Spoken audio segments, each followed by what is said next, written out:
Hi viewers, welcome to Satish properties. Gajula Ramaram మహదేవపురంలో మనకి 2 BHK flat సేల్కి వచ్చిందండి. 1170 ఎస్ఎఫ్టీ వెస్ట్ ఫేసింగ్ 5th ఫ్లోర్లో ఫ్లాట్ అవైలబుల్ ఉందండి. ఇది వచ్చేసి ఇన్వెస్టర్ ఫ్లాట్ అండి. సో స్పేస్ చూడండి, చాలా బాగుంటుంది. సో కేపీహెచ్బీ మెట్రో స్టేషన్ నుండి 2.5 కిలోమీటర్ డిస్టెన్సే ఉంటుంది. ఫుల్లీ గేటెడ్ కమ్యూనిటీ, 2 acresలో కన్స్ట్రక్షన్ చేశాము. టోటల్ 150 ఫ్లాట్స్ ఉన్నాయండి. చూడండి, చాలా నీట్గా స్పేస్ ఎక్కువగా ఉంటుందండి. యాక్చువల్లీ ప్రైస్ వచ్చేసి 6,200 రూపీస్ పర్ ఎస్ఎఫ్టీ కోట్ చేస్తున్నామండి ఫ్లాట్స్ అన్నిటికీ. అంటే మనకి 1170 ఎస్ఎఫ్టీకి 72,54,000 అవుతుందండి, ప్లస్ 4 lakhs అమ్యూనిటీస్.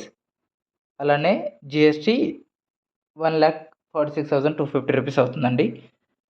సో మనకి టోటల్గా 79,250 రూపీస్ అవుతుంది. మనకు టోటల్గా 65 lakhsకే ఇస్తున్నామండి. ఒకసారి ఆలోచించండి, 14,250 రూపాయలు మనకి సేవ్ అయినట్టే అండి. సో మీకు ఒకసారి ఆలోచించండి. ఫుల్లీ గేటెడ్ కమ్యూనిటీలో మనకి ఇంత తక్కువ బడ్జెట్లో ఎక్కడ రాదండి. ఇంట్రెస్ట్ ఉన్న వాళ్ళు కాల్ చేయండి. Thank you.